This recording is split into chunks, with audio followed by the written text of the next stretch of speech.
Autour du compte, émission du 22 septembre. Aujourd'hui, je vous propose une émission spéciale sur les festivals de contes à travers le Québec. J'ai parlé à 4 programmateurs ou responsables de la programmation et on commence ça tout de suite avec le festival La Grande Trappe, à Bouche que veux-tu avec Yoda Lefebvre. Alors, je me retrouve en compagnie de Yoda Lefebvre pour le festival à Bouche que veux-tu 2024. Bonjour Yoda. Salut Francis, ça va? Ah, ça va très bien, toi-même? Ben oui, ça va, ça va. Bruit dans le toupette, mais comme j'ai plus de toupette, c'est pas trop grave. Ah, ça, capable d'en prendre, mais parce que là, il faut se le dire, le festival est déjà en train de battre son plein. Oui, on est à mi-parcours. Oui, ça se passe bien jusque-là. Ben, j'ose espérer, j'ose espérer. Je veux dire, ça reste un festival qui est surtout une célébration sous forme de spectacle. Donc, ça garantit toujours le plaisir des gens qui sont là et de nous autres qui l'organisons. Fait que, généralement, je pense que ça peut pas ne pas bien se passer. Fait que parle-moi un peu de ta programmation, mon cher. Ben, à Bouche que veux-tu, ça reste, si on veut, un festival naissant. Hein. On est encore tout jeune, c'est juste la 3e édition. Fait qu'on est encore à générer du public, à initier des néophytes. Donc, encore une fois, il y a beaucoup de gens qui sont impliqués pour rendre la chose la plus séduisante et la plus accrochante possible. Parce que là, vous autres, vous vous déployez un petit peu partout dans la vallée du Richelieu, là. C'est exactement ça. C'est-à-dire que, tu vois, le festival, cette année, il va aussi loin au sud que Carignan et aussi loin au nord que Saint-Antoine-sur-Richelieu. Fait que c'est sûr que ça fait beaucoup de kilomètres à couvrir. Mais l'idée, c'est vraiment d'amener des représentations artistiques dans des municipalités ou dans des plus grandes agglomérations où est-ce qu'il n'y avait pas nécessairement de compte jusqu'à maintenant. Ça, c'est bien de faire avancer le compte toujours le plus loin possible. Et puis là, qu'est-ce qui s'en vient pour cette fin de semaine prochaine? Alors, ben, tout justement, là, c'est les 2 villes que j'ai mentionnées qu'on touche, c'est-à-dire qu'on s'en va à Saint-Antoine vendredi le 27 à la Maison de la Culture Eulalie-du-Rocher, où est-ce qu'on on répète l'expérience du duo musique-comté. Alors, l'année passée, on avait commencé ça avec Saint-Antoine parce qu'il y a une très grande tradition de musique à Saint-Antoine. Ouais, Et ouais. donc, on trouvait ça sympathique de mettre un conteur en danger en y associant un musicien qui allait agrémenter ses paroles, pas mal on the fly. On a le musicien Tradition, parfait. excuse-moi, tradition musicale, on parle bien de chant de Vielle qui est là, là. Exactement, exactement. Fait que il y a un public là qui aime la musique. On voulait pas nécessairement y aller dans le trad parce qu'on veut pas aller ces plates-bandes de Chandiel, mais on savait que le public réagissait bien à ça. Et puis, fait qu'on a dégoté un certain Mathieu Deschenaux. Je sais pas si ça te dit quelque chose. C'est un contrebassiste absolument époustouflant. Je Il pense est que comme Oui, il travaille avec Andrew Welselberger présentement. Il enregistre un album avec la Nef et c'est tout. ça. C'est ça. Puis moi, je travaille avec Andrew, alors c'est pour ça que ça te disait quelque chose. Quel musicien, quel versatile artiste. Donc, il a cette capacité à sentir venir les changements de voix, les changements de ton, à aller chercher de son instrument des affaires qui sont probablement pas admises par la Convention de Genève. Fait que, il est vraiment capable tout d'un coup de nous amener dans des univers en un grincement ou alors en une petite envolée des plus enjolivantes. Fait que lui, il va être associé à Paul Bradley. Donc, on est allé chercher un conteur qui n'a pas peur de sortir des sentiers battus. Les deux ont l'air bien guéris là, à se coltailler devant le public. Ben, il m'avait envoyé quelque chose comme ça pendant la pandémie, un duo contrebasse et voix. Fait que je pense qu'il va être en terrain connu. Il semblait bien heureux d'embarquer. Puis le samedi, ben là, on s'en va à Carignan, où est-ce que le samedi 28, on célèbre les Journées de la culture à Carignan. Il va y avoir des événements gratuits de l'animation comptée. Il va y avoir le Lac des Cygnes qui va reprendre des contes traditionnels connus de tous, mais en langue signée québécoise. Donc, ce qui fait que les gens vont pouvoir voir à quel point la langue signée est proche de la langue parlée quand on comprend le contexte dans lequel ça se déploie. Tout le monde connaît les 3 petits cochons. Fait que là, à ce moment-là, tu n'as presque pas besoin d'écouter la personne qui fait l'interprétation parler. Tu te bases sur les signes, puis tu vois tout d'un coup la logique de la langue. On a tout le Horn, qui est une espèce de poète hurluberlu local qui va venir lâcher des phrases de sagesse qui font réfléchir pendant longtemps.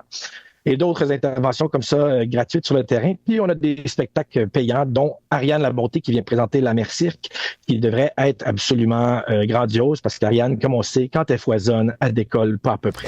Merci Yoda.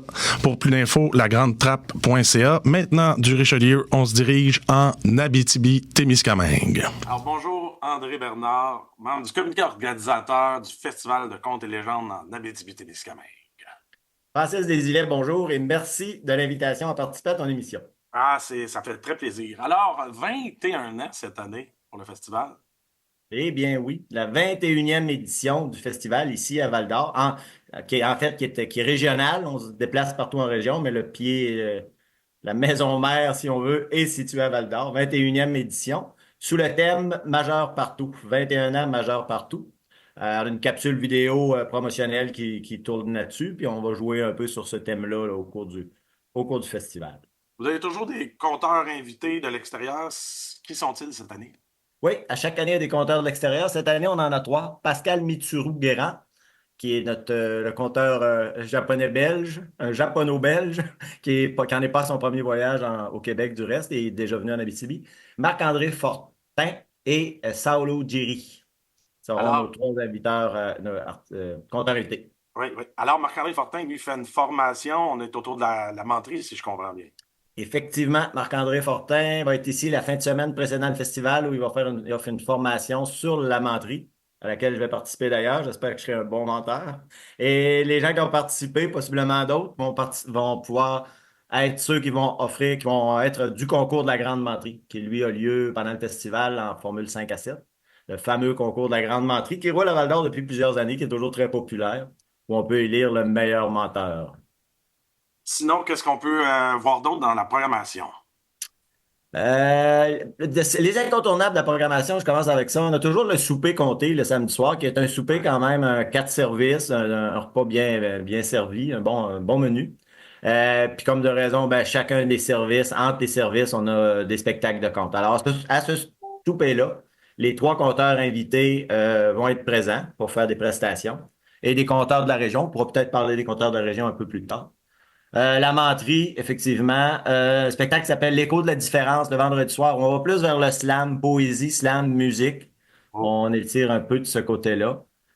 Spectacle intéressant avec la conteuse Martha Sainz de la Calzada, L'écho de la différence, où elle est impliquée en musique avec un organisme de gens autistes, de jeunes autistes qui font de la musique. C'est un spectacle qui part en tournée, qui va avoir lieu plusieurs fois. Oui, effectivement, celui-là est en tournée régionale pendant le festival. Il va être à Val-d'Or le soir d'ouverture, à Rouyn-Noranda, à Moss aussi. C'est le spectacle qui se promène. Merci beaucoup, André. Pour rejoindre la programmation du Festival des contes et légendes en Abitibi-Témiscamingue, fclat.com. Et maintenant, on fait un grand saut jusqu'aux îles de la Madeleine. De Sylvain Vigneault du Festival Contes en île. Bonjour, Sylvain. Bonjour, Francis. Alors, ton festival s'en vient à grands pas. Grosse programmation, si j'ai bien compris. Une île visite une autre île? Oui, absolument. En fait, ça va se dérouler du 29 septembre au 6 octobre. Et donc, ça nous pend au bout du nez, quand même. Et puis, on a de la visite de Martinique. Les Martiniquais s'en viennent. On a une délégation qui viennent aux îles de la Madeleine. Et puis, c'est drôle parce qu'on a une plage ici qui s'appelle la plage de la Martinique. Donc, c'est de Martinique en Martinique, si on peut dire.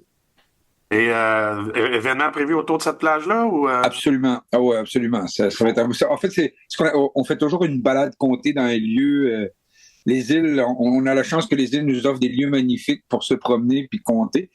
Mais tant qu'à avoir cette gang-là de la Martinique, on a décidé de faire ça sur la plage de Martinique. Et eux ne savent pas encore qu'on a cette plage-là. Ah, c'est encore mieux. Et pour l'avoir faite, la balade comptée, je peux dire à tout le monde que c'est légendaire. C'est légendaire, oui. Ouais. Les plages, la nuit, les flambeaux. Oui. Et qu'est-ce qu'on a d'autre à surveiller dans votre programmation cette année?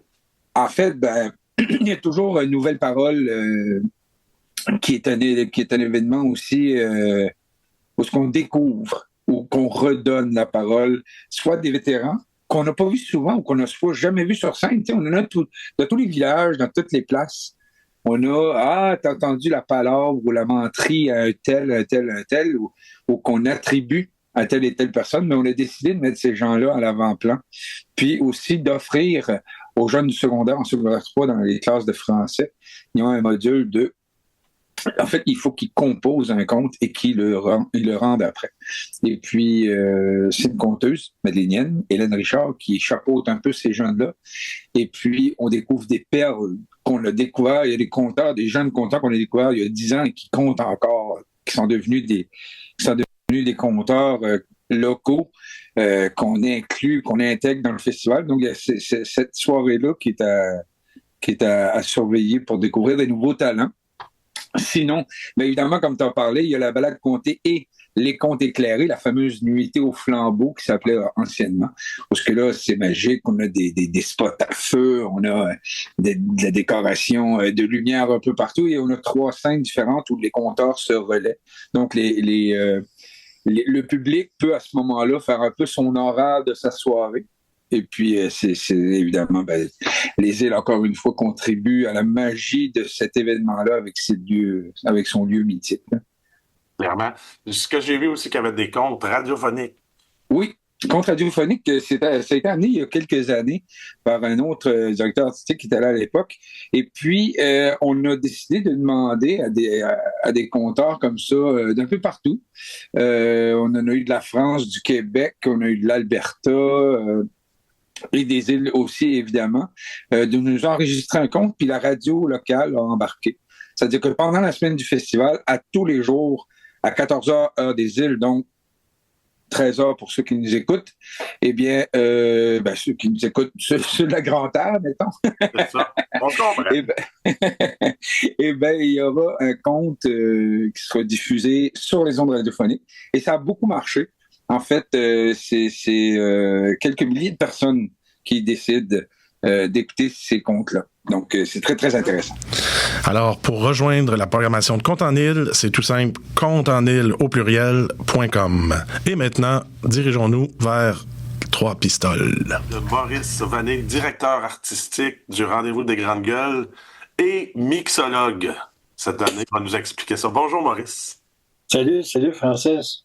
Alors, comme on dit un peu dans le jargon, grosse année cette année, encore une fois. Ben écoute, on s'est fait des muscles pendant l'hiver. Là. Ça fait que là, on est prêt pour repartir une nouvelle édition, notre 28e. As-tu cette année des nouveautés, des choses un peu plus particulières qu'on a rarement vues? Oui, ben écoute, pour rester sur ce qu'est le festival, les recettes qui marchent bien, quand c'est bien rodé, il y a des recettes qu'on continue. Là. Mais effectivement, cette année, ce qu'on a voulu innover un peu, c'est de changer la formule cabaret. Tu sais, cette formule où défilent sur scène 7 ou 8 conteurs, conteuses, et chacun enfile leur histoire. Puis on a trouvé que ça serait peut-être intéressant, d'où l'idée du mixologue, de mixer des conteurs, des conteuses en duo. Et donc, par contraste, par affinité sélective, de voir qu'est-ce qu'on peut faire en petit duo, puis d'en avoir 4 pendant la soirée. Donc, ces duos-là, on a choisi des conteurs, des conteuses on trouvait qu'il y avait des ingrédients qu'on pouvait mixer ensemble, ou même des contrastes, tu vois, puis qui travaillent faire des mini-résidences autour de ça, pour en arriver à créer un duo d'une 20aine de minutes avec 2 histoires chacune. Et donc, on trouvait que c'était intéressant, que ça permettait aux conteurs, conteuses qui ne se connaissent pas nécessairement dans la vie quotidienne, là, de travailler ensemble. Très belle initiative. C'est une belle façon de pousser ça un petit peu à l'extérieur. Et plein de belles petites résidences de création. Ça, c'est ça. C'est clair que ça va faire des petits. À part de ça, dans ta programmation, qu'est-ce qu'on doit surveiller cette année? Ça s'épivarde encore beaucoup, hein? Oui, écoute, on s'éclate sur tout le Bas-Saint-Laurent. Là. Notre volet s'épivarde. Ça va de Métis-sur-Mer, la Matanie, Rimouski-Neigette, les Basques, les Témiscouata, Kamouraska, jusqu'à Saint-Jean-Port-Joli. Donc, on a 14 sites différents où on envoie des conteurs et des conteuses raconter dans des lieux qu'on connaît déjà ou des lieux improbables qu'on essaye pour la première fois. Donc, ça, c'est un aspect du festival qu'on aime beaucoup. Aller à la rencontre du public, laisser les conteurs aller à la rencontre des publics chez eux, tu vois. Et puis, au-delà, à part ça, on a toujours notre soirée de poésie, la grande soirée de poésie le jeudi soir. Et nos soirées, nos solos, en solo, on a 2 conteurs de Martinique. On a Michel Indenoc, qui nous vient de France. Et puis, Humécha, on a Franck Sylvestre. Donc, plein aussi, bien sûr, de compteurs-conteuses du Québec. Et en clôture, en spécial, bien, on a la venue de Michel Faubert avec son musicien pour son spectacle, son dernier spectacle, Chapelle Ardente. Ça va être le spectacle de clôture. C'est une charmante et chargée programmation, encore une fois. Voilà. C'est pas parce qu'on a 28 ans qu'on reste assis sur nos bases, hein, ça continue d'expérimenter. Oui, je pense que c'est important. Oui, c'était très important. La poésie là-dedans, les duos et tout ça, on a bien hâte de... Les promenades en forêt, les randonnées comptées. Toujours. Ouais. Alors, le rendez-vous des Grandes Gueules, rappelle-moi les dates, s'il te plaît, Maurice. Du 6 au 13 octobre. 6 au 13 octobre, c'est un rendez-vous. Alors, merci Maurice Vanet. Pour les rejoindre en programmation, on va au compagnon au pluriel patrimoine en un mot, compagnonpatrimoine.com. Et là, pour la première fois de cette saison autour du compte, on rejoint le chroniqueur Marc-André Fortin, qu'on aura aussi ici en entrevue plus tard cette année, qui nous présente sa chronique au four du compte. Four comme dans il va nous rôtir, ou comme on dit dans le jargon, nous roaster un petit peu la discipline. Bienvenue à ma chronique au four du compte. Au four. Question de chauffer les oreilles, peut-être, ben oui, peut-être les fesses, mettre à broil des réflexions et surtout de brûler les langues.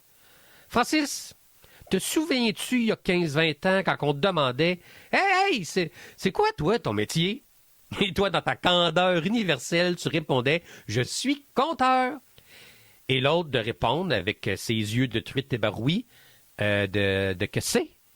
Parce que pour lui, compteur, c'est quelqu'un qui dénombre. Là, je sais pas quoi, là, qui compte des voitures qui passent sur un viaduc ou le nombre de pépins dans un melon d'eau. Et toi, tu le regardais, non, compteur, là, comme Fred Pellerin. Et l'autre de répondre avec ses yeux déperlant frits, qui? Francis, je me rends compte que les temps ont peu changé. Aujourd'hui, quand on me demande ce que je fais et que je réponds compteur, on me demande presque tout le temps si c'est pour Hydro-Québec. Bon, j'ai beau être un compteur intelligent, mais je trouve qu'avec le temps, j'en perds. Francis, j'en perds. En perds. Électricité, Hydro-Québec. Hashtag humour de compteur. Non, mais je leur dis, non, je suis compteur, comme Fred Pellerin. Et on me rétorque, hein, le chanteur? Tout ça, ça m'amène à une grande question. De comment ça, le monde, sait pas encore c'est quoi du conte? Évidemment, Francis, là, on pourrait croire que c'est la faute aux médias, parce qu'eux ne parlent jamais de nous. Ils préfèrent parler de YouTubers ou de TikTokers qui font des films, ou encore mieux, ils vont faire une chronique culturelle sur les dernières nouvelles d'Occupation Double, mais pas du conte. Fait qu'on pourrait croire que c'est de leur faute. Mais Francis, reste bien assis, parce que là, je vais lancer une hypothèse. Je pense savoir d'où vient le problème. Francis, toi, moi, conteuses et conteurs du Québec, ben on est pourris, OK? On est pourris pour se désigner, pourris pour se classifier, se définir, se qualifier. On est pourris pour dire ce qu'on fait vraiment, pourris pour se vendre soi-même. On est des artisans et des artistes de la parole, puis on n'est même pas capable de se nommer convenablement. Faut le faire. Francis, c'est nous le problème. Que tu comptes le dimanche matin dans une bibliothèque du village de Sainte-Monique, ou que tu comptes le dimanche soir dans un bar de la rue Saint-Zotique, que tu comptes pour les enfants ou que tu comptes pour des adultes, peu importe, tu comptes. Tu fais du compte. Pas moyen de savoir s'il y a des différences entre tout ça. Comment tu veux alors qu'on parle de nous si on n'est même pas capable de se nommer, de se donner un vocable? Puis là, Francis, je le sais, je te connais, hein, si j'étais pas préenregistré dans mon petit salon chez nous, tu me couperais la parole en studio pour me répondre. Oh, oui, mais Maf, j'ai pas besoin de définir ce que je fais pour le faire et bien le faire. Les gens découvriront et verront s'ils aiment ou non ce dont il est question. Francis. Bon, t'es peut-être bon dans les rimes, mais tu oublies que notre art a besoin du public. Notre art existe seulement parce qu'il y a un public pour nous écouter. Fait que ça serait le fun qu'on lui donne clairement ce qu'on fait, qu'on lui nomme, et non d'utiliser un vague mot un peu fourre-tout pour qu'ensuite il se dépatauge dans tout ça, puis qu'à un moment donné, il trouve sa bouée salvatrice, là. Le milieu de la danse est capable de se nommer. Hip-hop, moderne, contemporaine, salsa, jazz. Hey, j'ai fait une recherche rapide sur Google, ça m'en donnait 30. Puis là, j'ai vu qu'il y avait Wikipédia, j'ai commencé à compter, j'ai arrêté après 100.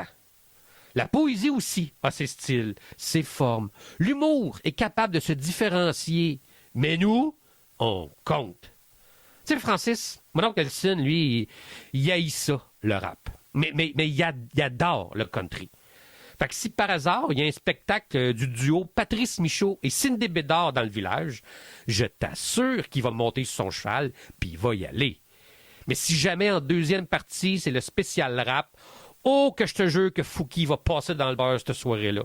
Aucune chance qu'il s'essaye à le découvrir. Ben, les gens, comme mon oncle Nelson, ils connaissent les différences dans la musique, dans l'humour. Ils vont donc là où les nominations de genre les portent. Ils le savent. Nous, on est encore associés au conte pour les enfants.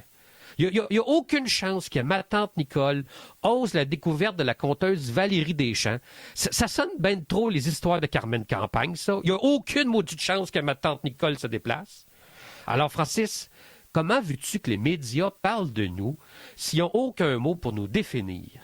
Comment veux-tu que ma propre mère vante mes prouesses en orature si elle n'est même pas capable d'utiliser une nomenclature juste et pertinente?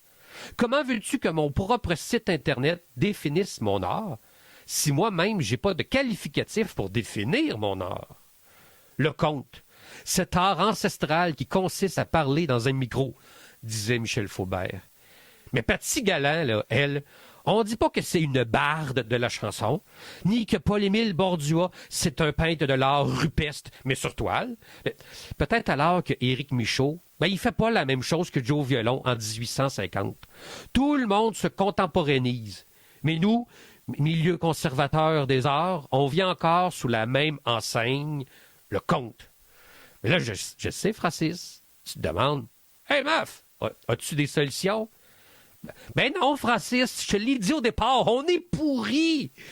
J'en ai pas de nomenclature cachée dans un calepin. J'en ai pas de définition dans un fichier Excel. Mais je me dis peut-être qu'on y arrivera peut-être même pas à se définir, à bien se nommer. Car peut-être parce qu'on est un art mixte, à l'instar des arts visuels. Mais ça sera pour ma prochaine chronique. Alors, Francis, bon dimanche. Merci Marc-André Fortin. On a une petite idée de où il se situe, n'est-ce pas? Il va être là encore cette année, Marc-André Fortin, avec Au four du conte, pour nous brasser la cage un petit peu, pour nous secouer les certitudes. C'est des discussions qu'on a depuis des années, lui et moi, et d'autres personnes dans le milieu du conte. On discute à micro couvert, et là, je pense que c'est bien d'amener tout ça dans la lumière. Et aussi, je voudrais signifier à Marc-André, s'il m'écoute, et à tout le monde, qu'il me connaît assez bien, parce que partout dans sa chronique, où ce qu'il a dit, là, Francis, tu ferais ça, c'est exactement ce que j'aurais fait. Merci Marc-André Fortin, et on se retrouve bientôt pour une autre de tes chroniques. Autour du conte vous a permis d'entendre des programmateurs des 4 festivals qui se retrouvent, on peut le dire, aux 4 coins du Québec, avec le Richelieu, l'Abitibi, les Îles-de-la-Madeleine et le Bas-Saint-Laurent. Je vous invite, comme je l'ai fait entre chaque segment, à consulter leur programmation. Si vous êtes de la région, à partager l'information, à aller voir des spectacles de conte, puisque il y a des gens qui, depuis plusieurs années, d'autres plus récemment, se donnent beaucoup de mal, font beaucoup d'efforts, ils mettent beaucoup de sueur pour que le conte, les arts de la parole soient vivants partout au Québec. Alors, j'ai la semaine passée parlé de quelques festivals qui s'en venaient, j'en ai oublié, alors sachez-le, à part les 4 festivals qu'on vous a présentés dans cette émission spéciale, il y en a d'autres qui s'en viennent un peu plus tard cet automne. On a le festival du conte Joe Violon qui va se dérouler à Lévis du 11 au 27 octobre. Je vais aussi présenter une petite chronique avec la programmation d'une personne du festival. ça s'en vient. On va faire ça la semaine avant que débute le festival. Et aussi, les jours sont comptés en Estrie du 17 au 27 octobre. C'est déjà prévu que je parle avec Sophie Jerkins, qui va nous présenter, elle aussi, sa programmation. Alors, j'aime ça, pouvoir vous promettre qu'on va s'entretenir avec d'autres personnes des festivals. Et je regarde pour ce qui se passe aussi cet automne, pour qu'on en ait d'autres à ce micro autour du conte. Alors, cette semaine, au Dimanche du Conte, pour notre petite actualité, on a une conteuse qui s'appelle Chloé Gabrielli. C'est la France à l'honneur. Au Dimanche du Conte, à chaque année, en automne, on fait une programmation qui profite du fait que les conteuses et conteurs étrangers sont de passage. Pourquoi sont-ils de passage? Ben, c'est fort simple. Vous l'avez entendu à cette émission, c'est que les festivals de contes sont assez nombreux en automne et les programmateurs peuvent s'arranger pour s'échanger et les frais et les personnes qui débarquent dans notre beau coin de pays. Alors, Chloé Gabrielli, qui ouvrira un petit peu avant octobre, ce qu'on fait habituellement, on bouscule un peu notre programmation, la programmation de contes autour du globe, la France à l'honneur. Si vous voulez profiter de billets à tarif réduit pour ce spectacle des Dimanches du Conte, eh bien, je vous invite à prononcer les mots suivants. France à l'honneur et vous pourrez avoir des billets de faveur à moitié prix. On en fait tirer 2 paires ce soir pour l'émission. Sinon, eh bien, je dirais que sur ça, j'ai déjà hâte à notre prochain rendez-vous parce qu'après une semaine occupée et une fin de semaine bien méritée, à 17h le dimanche, ben c'est au tour du conte.